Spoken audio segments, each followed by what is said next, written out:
Assalamualaikum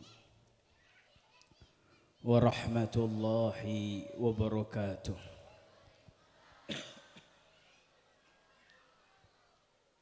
Alhamdulillah. Alhamdulillahi rabbil alamin. Allahumma salli wa sallim ala sayyidina Muhammad wa ala alihi wa sahbihi ajma'in. Amma ba'd. Alhamdulillah ala ni'matil Islam wa kafa biha min ni'mah. Segenap hadirin dan hadirat, kaum muslimin dan muslimat, jamaah majlis Maulidin Nabi sallallahu alaihi wa alihi wa sahbihi wasallam rahimakumullah.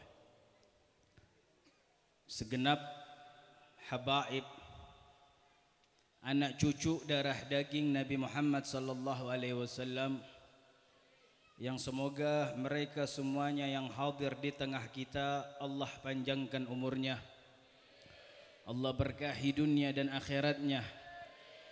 Habaib yang hadir di tengah kita banyak dari kalangan da'i, banyak dari kalangan ustadz. Mudah-mudahan Allah subhanahu wa ta'ala berkahi dakwah dan ajaran mereka semuanya. Terkhusus orang tua kita bersama Fadilatul Habib Ali bin Hasan Al-Attas, dan juga sahibul maulid Al-Habib Ja'far bin Hasan bin Ahmad Ba'bud. Mudah-mudahan Allah berkahi beliau dan Allah berkahi keturunannya. Amin ya rabbal alamin. Segenap para tuan-tuan guru, para kiai, para ustadz, pengembang syariat Nabi, penyambung lisan dan ajaran Nabi, kita doakan para kiai dan ustadz kita panjang umur, sehat afiah, berkah dunia, berkah akhirat. Hadirin dan hadirat kaum muslimin dan muslimat, jamaah majlis Maulidin Nabi sallallahu alaihi wasallam. Malam hari ini kita berkumpul bersama, duduk bersama, bermunajat kepada Allah bersama, bersimpuh di dalam pintu keagungan Allah bersama, membasahi lisan dengan bersolawat kepada Nabi Muhammad lalu bersalam kepadanya. Maka perkumpulan yang semacam ini adalah perkumpulan yang penuh dengan karunia dan anugerah. Perkumpulan semacam ini perkumpulan yang mengundang kasih sayang Allah subhanahu wa ta'ala. Perkumpulan yang semacam ini adalah perkumpulan yang mengundang daripada ampunan Allah subhanahu wa ta'ala. Mudah-mudahan kasih sayang dan ampunan Allah menyebar kepada seluruh umat muslimin secara khususnya. Amin ya rabbal, amin ya rabbal. Seyogyanya majlis yang semacam ini, perkumpulan yang semacam ini melahirkan rasa cinta yang besar kepada Nabi Muhammad. Seyogyanya perkumpulan semacam ini melahirkan rasa rindu yang sangat kepada Nabi Muhammad. Jikalau perkumpulan semacam ini tidak melahirkan cinta dan tidak melahirkan rindu kepada Nabi Muhammad, faya khasratah, maka sungguh merugi hadir di suatu perkumpulan mulia namun tidak membuahkan hasil lahirnya cinta dalam tubuh kita, lahirnya rindu pada diri kita kepada Nabi Muhammad sallallahu alaihi wasallam. Dahulu para sahabat itu cinta sama Nabi hanya dengan menyebut nama Nabi Muhammad. Dahulu para sahabat hanya dengan merenungkan Nabi Muhammad jatuh cinta langsung kepada Nabi Muhammad. Mereka ketika sudah jatuh cinta kepada Nabi Muhammad, jangankan ibadah, tabiat Nabi diikuti. Kalau sudah jatuh cinta sama Nabi Muhammad, kalau sudah rindu kepada Nabi Muhammad, jangankan ibadah, adat tradisi Nabi Muhammad bisa jadi diikuti. Kebiasaan hidup Nabi Muhammad diikuti, tabiat Nabi Muhammad diikuti. Itu buah daripada cinta dan rindu. Dahulu ada sahabat bernama Anas bin Malik.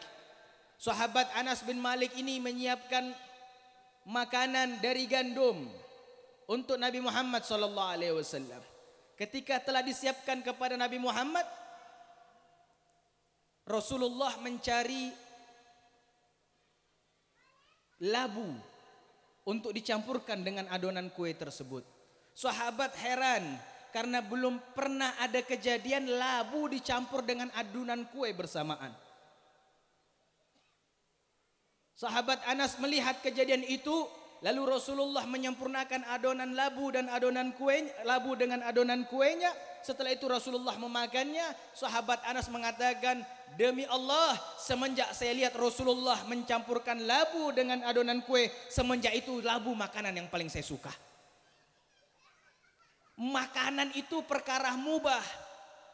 Kita pilih makanan ini dan makanan itu hanyalah sebuah tabiat daripada keinginan individu manusia. Namun sahabat Anas mengikuti Nabi bukan hanya dalam masalah ibadah. Sahabat Anas mengikuti Nabi bukan hanya masalah sujud dan rukuknya Nabi. Sahabat Anas mengikuti Nabi bukan hanya masalah mengangkat pedang jihad di jalan Allah. Sahabat Anas bin Malik mengikuti Rasulullah bukan hanya dalam masalah ibadah haji dan umroh. Bahkan di dalam makanan sebagai tabiat keinginan manusia, sahabat Anas mengikuti Nabi Muhammad SAW.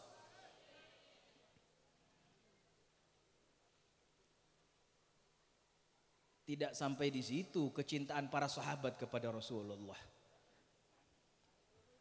Ketika Rasulullah hijrah dari kota Mekah menuju kota Madinah, ketika masuk ke kota Madinah, Rasulullah tinggal di rumah, satu rumah dengan sahabat Ayyub Al-Ansari. Ketika Rasulullah tinggal satu rumah dengan sahabat Ayyub Al-Ansari, ini sahabat Ayyub Al-Ansari seringkali menyiapkan makanan untuk Rasul.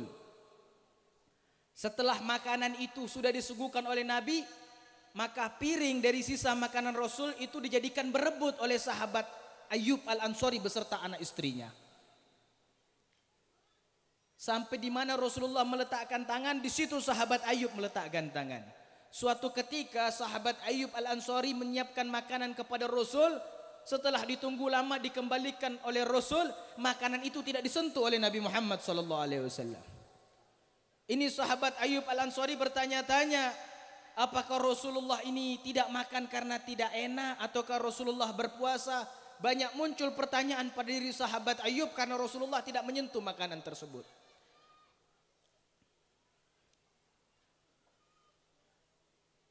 Maka sahabat Ayyub beranikan diri jumpa Nabi Muhammad.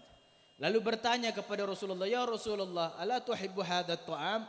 Ya Rasulullah, apakah engkau tidak suka ini makanan? Au kunta fi sa'ati sha'im? Ataukah sekarang engkau dalam keadaan berpuasa ya Rasul? Rasulullah mengatakan, lah, bukan. Tetapi aku dapat makananmu itu terdapat bawang merah. Ada bawang merah, ada bawang dalam makanan tersebut. Berhenti sahabat Ayyub Al-Ansari bertanya, lalu memahami bahwasanya Rasulullah tidak makan yang namanya bawang merah. Sahabat Ayyub Al-Ansari sumpah, demi Allah, semenjak aku tahu Rasulullah tidak makan bawang merah, semenjak itu aku haramkan rumahku berada bawang merah. Lihat bagaimana sahabat Rasul menyikapi cintanya kepada Nabi Muhammad SAW. Bahkan tabiat individu kehidupan sehari-harinya yang bukan ibadah dicondongkan kepada Nabi Muhammad SAW. Namun saat ini wahai hadirin, jangankan di negeri Indonesia ini, hampir seluruh dunia kita saksikan berapa banyak orang melakukan hal-hal bahkan ibadah Nabi Muhammad ditinggalkan. Bahkan ibadah Nabi Muhammad ditinggalkan, bukan tabiat Nabi Muhammad. Bukan kehidupan sehari-hari Nabi Muhammad, namun ibadah Nabi Muhammad ditinggalkan. Maka soyokyanya majelis semacam ini melahirkan cinta yang sungguh kepada Nabi Muhammad. Soyokyanya majelis semacam ini menggebu-gebu rasa rindu kepada Nabi Muhammad. Ala nastahi al-hayawan yuhibbun Nabi? Apakah kita tidak malu binatang-binatang di sana, di luar sana itu mencintai Nabi Muhammad SAW? Bahkan binatang yang ada di zaman Nabi dan setelah zaman Nabi mencintai Nabi Muhammad. Di zaman Nabi Muhammad sallallahu alaihi wasallam dikisahkan ada seekor unta mengamuk dengan ngamukan yang dahsyat. Begitu dahsyatnya amarah seekor unta ini sampai mulutnya mengeluarkan busa hingga tidak ada sahabat yang berani mendekatinya. Maka dikunci dalam suatu ruangan. Rasulullah dikabari, ya Rasulullah ada seekor unta yang mengamuk. Maka Rasulullah mendatangi tempat unta tersebut, lalu minta dibuka pintu. Sahabat mengatakan, jangan ya Rasul, untanya dalam keadaan mengamuk. Rasul, iftahil bab. Rasulullah mengatakan, buka pintunya. Ketika pintu daripada tempat tinggal unta yang mengamuk itu dibuka, unta itu melihat langsung wajah Nabi Muhammad. Sakanatin naqah.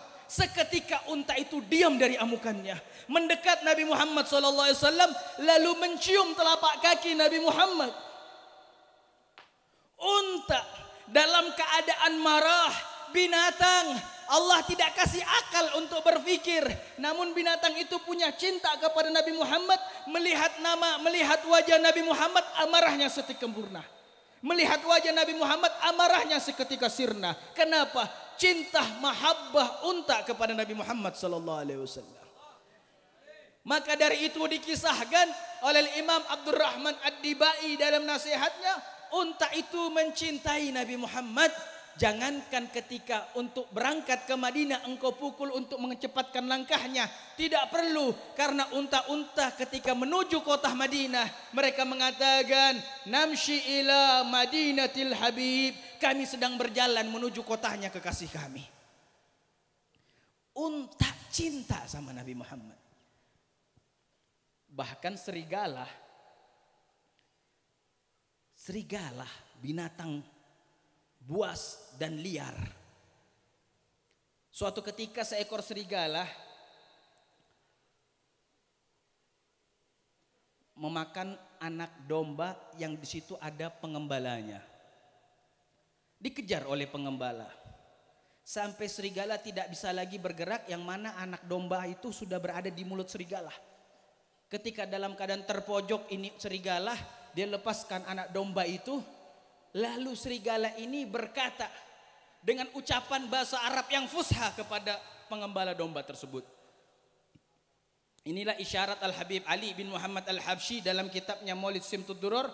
Wa kullu dabbatin fil ardi nataqat bifasihil ibarah. Dan semua binatang-binatang yang dabbah melata di zaman Nabi Muhammad diizinkan oleh Allah untuk mengucapkan bahasa Arab yang fusha. Ini serigala ketika terpojok diletakkan anak dombanya lalu berkata, ittaqillah ya rai'al ghanam, wahai pengembala domba, takutlah kau kepada Allah. Kaget ini pengembala, serigala bisa berbicara dengan bahasa Arab yang fusha.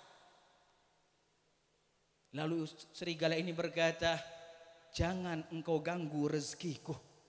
Jangan engkau ganggu rezekiku yang telah Allah tetapkan untukku. Pengembala domba mengatakan, ajib, az-zi'bu yatakallam. Ajib, sungguh mengagumkan serigala bisa berbicara. Lalu serigala berkata, wa anta a'jabun nas fil alam. Lalu serigala mengatakan, engkau lebih mengagumkan lagi manusia yang ada pada saat ini. Ditanya, bagaimana bisa? Dikatakan, engkau berada di sini mengembala dombamu, sifat daripada keduniawian, sedangkan Rasulullah sedang berjihad di medan Uhud, berlomba-lomba untuk mencari jihad, pahala syahid, mengharapkan surga Allah Subhanahu wa taala, sedangkan engkau lagi asyik mengembala dombamu di sini. Engkau lebih ajib lagi. Dinasihati nama serigala. Ala turidu ma'an nabi? Tidakkah engkau ingin bersama Nabi Muhammad jihad di jalan Allah di perang Uhud? Kata ini pengembala domba, kalau aku berangkat berperang, siapa yang akan menjaga dombaku? Kata serigala, ana, aku yang akan menjaga. Bi Rasulillah, demi Rasulullah. Ya Allah, serigala jaga domba untuk Rasulullah.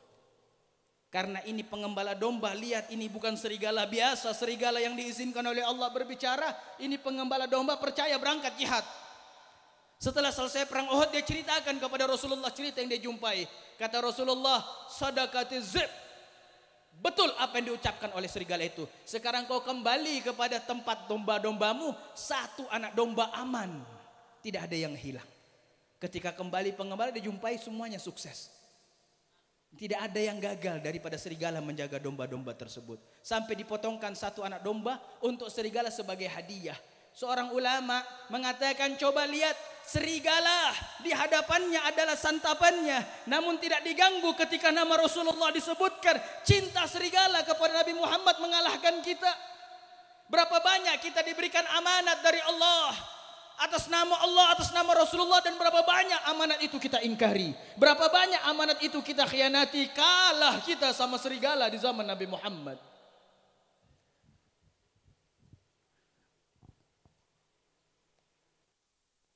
Bahkan tidak sampai situ, sejarah pecinta Rasulullah sallallahu alaihi wasallam. Di zaman Nabi ada seekor ular mendiami Gua Thur.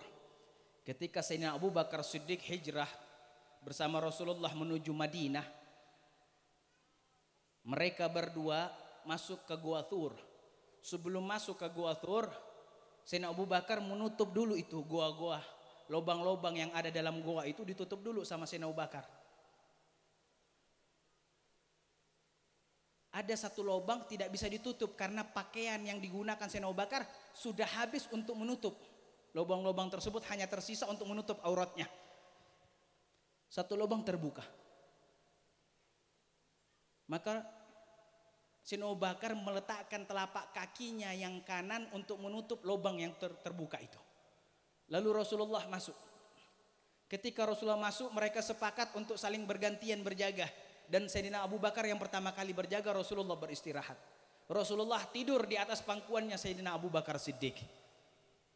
Seorang ulama mengatakan, ya ni'mal hal, sebagus-bagusnya keadaan ketika kepala Rasulullah berada di atas pahanya Sayyidina Abu Bakar Siddiq. Ketika Rasulullah sudah hendak tertidur di atas paha Sayyidina Abu Bakar Siddiq, air mata Sayyidina Abu Bakar terjatuh mengenai wajah Rasulullah. Rasulullah terbangun lalu berkata kepada Sayyidina Abu Bakar, ya Abu Bakar, wahai Abu Bakar, dalam riwayat ya Abdullah, wahai hamba Allah, apakah kau menyesal ikut kepadaku? Tidak ya Rasul. Lalu mengapa engkau menangis? Sayyidina Abu Bakar mengatakan, aku merasa kakiku digigit oleh seekor binatang dan sekarang aku rasakan racunnya telah menjalar ke tubuhku. Maka dibuka itu kakinya Sayyidina Abu Bakar oleh Rasulullah, diangkat, maka keluarlah seekor ular padang pasir yang sangat mematikan bisahnya. Ketika keluar ini ular, ditegur oleh Nabi Muhammad, tidakkah engkau takut menggigit sahabat Muhammad? Itulah sebab turun ayat bahwasanya Sayyidina Abu Bakar diakui sahabat oleh Rasul ketika berada dalam Gua Thur. Ular berkata, ya Rasulullah wa ya Habibullah, duhai Rasulullah dan duhai Habibullah, aku seekor ular yang tinggal di Gua Thur ini berumur ribuan tahun, dalam riwayat ratusan tahun. Aku masuk ke gua sini isyarat dari Allah. Dahulu Allah pernah berfirman kepada hambanya, siapa yang menatap kekasihku bernama Ahmad, yaitu Nabi Muhammad, satu kali tatapan dengan tatapan cinta, lakafa birahmati, maka cukup baginya adalah rahmatku untuk seumur hidupnya. Lalu aku berkata kepada Allah, bagaimana aku bisa berjumpa wajah kekasihmu? Allah mengatakan, diamilah Gua Thur, akan tiba masanya seorang manusia mulia masuk ke dalam Gua Thur, ialah Ahmad Habibi. Maka aku menunggumu wahai Rasulullah hanya untuk memandang wajahmu, dan aku meninggali tempat ini ribuan tahun lamanya. Lalu datang sahabatmu Abu Bakar hendak menghalangi pandangan cintaku kepadamu, maka aku gigit untuk menghilangkan keapa kakinya itu. Ya Allah. Lihat, ular nunggu ribuan tahun hanya untuk menatap wajah Nabi Muhammad sallallahu alaihi wasallam. Setelah melihat wajah Nabi Muhammad, ular itu pergi.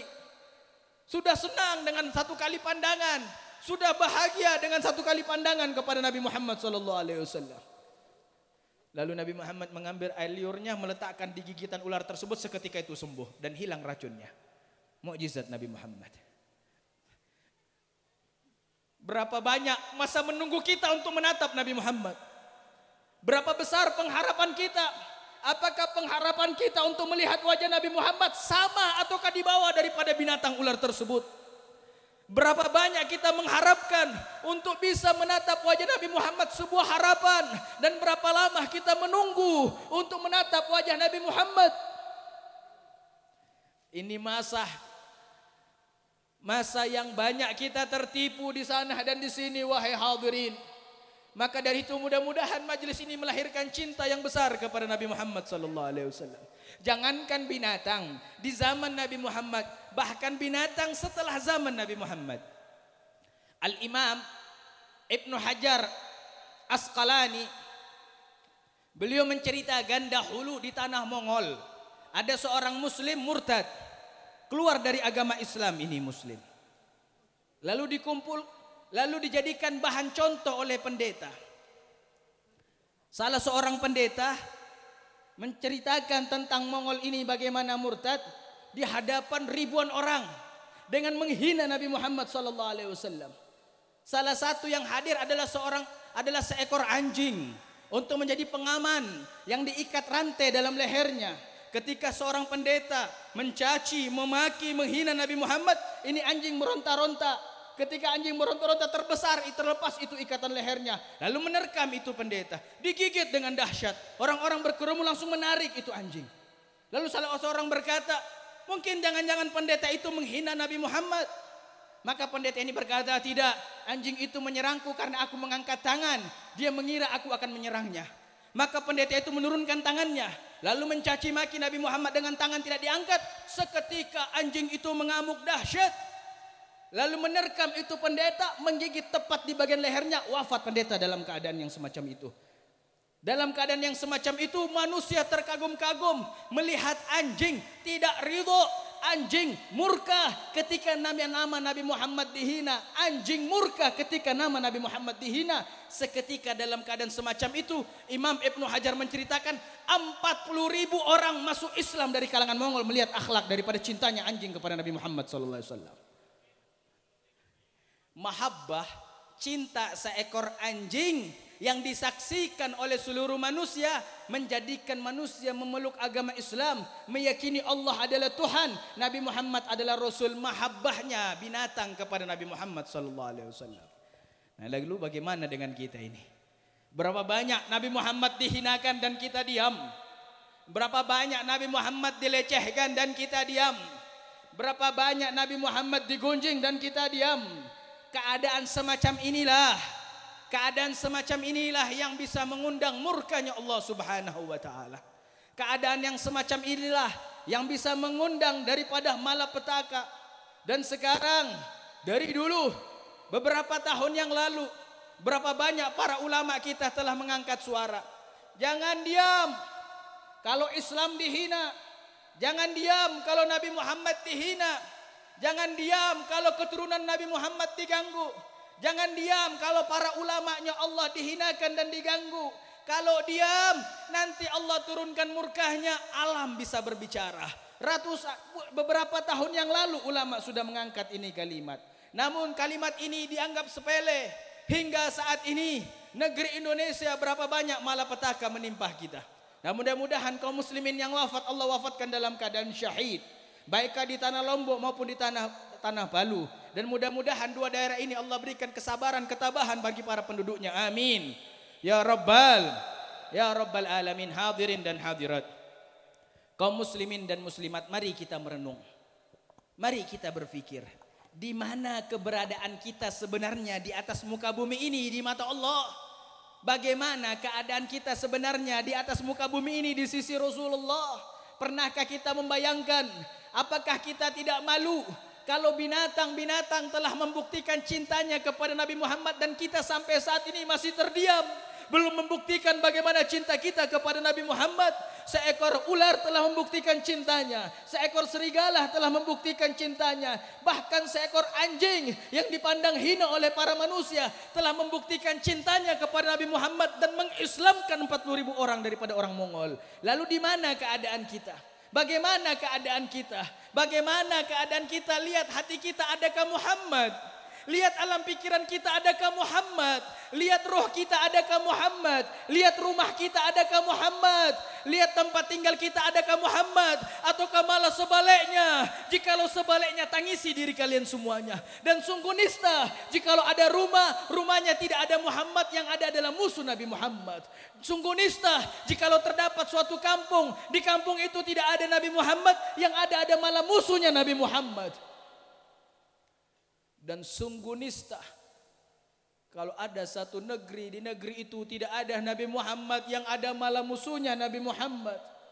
Kalau keadaan semacam ini, harapan apa sebenarnya yang kita harapkan?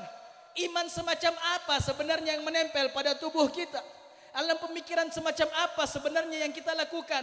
Pandangan hidup semacam apa yang kita lakukan? Kalau pandangan hidup kita bertolak belakang pandangan hidupnya Nabi Muhammad. Kalau pemikiran kita bertolak belakang dengan pemikirannya Nabi Muhammad. Hadirin dan hadirat, maka jangan sia-siakan perkumpulan kita pada malam hari ini mulia. Perkumpulan kita pada malam hari ini agung. Jangan sampai kita tergolong orang-orang yang diharamkan mendapatkan rahmat Allah ketika hamba yang lainnya telah mendapatkan gemuruh rahmat Allah. Jangan sampai kita tergolong orang-orang yang diharamkan mendapatkan makfirah Allah ketika orang-orang lain telah mendapatkan gemuruh makfirah Allah. Jangan sampai kita tergolong orang-orang yang diharamkan mendapat ridha Allah ketika manusia-manusia yang lain telah digolongkan orang-orang yang mendapatkan ridhonya Allah Subhanahu wa taala. Khudu, ambil itu semuanya dengan melalui jalan terbaik Sayyidina Muhammad sallallahu alaihi wa ala alihi wa sahbihi wasallam. Hadirin dan hadirat kaum muslimin dan muslimat, mudah-mudahan perkumpulan ini bawa berkah buat kita semuanya. Mudah-mudahan yang belum cinta sama Nabi bisa cinta sama Nabi, yang belum rindu sama Nabi bisa rindu sama Nabi Muhammad. Cintanya kita sama Nabi Muhammad, rindunya kita sama Nabi Muhammad, kita jadikan modal terbaik untuk mendapatkan surganya Allah Subhanahu wa taala. Kita jadikan modal yang paling mulia untuk mendapatkan syafaat Nabi Muhammad. Amin ya rabbal, amin ya rabbal, amin ya rabbal, ya rabbal alamin. Perhatikan kalimat apa yang disebutkan pada malam hari ini. Hati-hati jikalau kampung kita ada pelecehan-pelecehan terhadap Nabi Muhammad. Hati-hati kalau kampung kita terdapat daripada penistaan-penistaan kepada Nabi Muhammad. Man sakata fi, siapa orang-orang yang diam dalam semacam itu, wala ankara fi, dan tidak mengingkari perbuatan semacam itu. Usulul fikih, usul ilmu fikih, man yarda bil asi fahuwal asi. Siapa yang ridho dalam kemaksiatan maka dia golongan orang-orang yang bermaksiat. Ya rabbal alamin, jadikan kami orang-orang yang taat, jadikan kami orang-orang yang selamat di alam dunia ini, di alam kubur nanti, dan di alam alam akhirat. Amin, amin ya rabbal, ya rabbal, ya rabbal. Mudah-mudahan orang-orang yang datang dari rumahnya dalam keadaan berdosa dipulangkan oleh Allah dalam keadaan diampuni. Yang datang dari rumah dalam keadaan bersalah pulang dalam keadaan dimaafkan.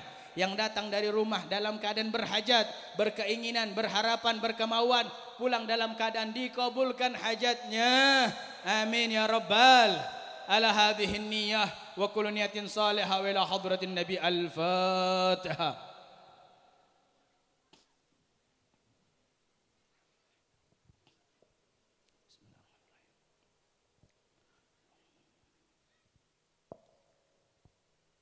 Bismillahirrahmanirrahim. Alhamdulillah rabbil alamin. Allahumma bihaqqil Fatiha wa karamatil Fatiha wa sirril Fatiha wa nuril Fatiha an taftalana min kullil khair wa an taj'alana min ahlil khair wa an tu'amiluna mu'amata ahlil khair wa akhtim umurana fi khairin wa lutfin wa afiyah wa akhiru da'wana alhamdulillahi rabbil alamin. Billahi taufiq wal hidayah wal riayah wal inayah. Wassalamu alaikum warahmatullahi wabarakatuh.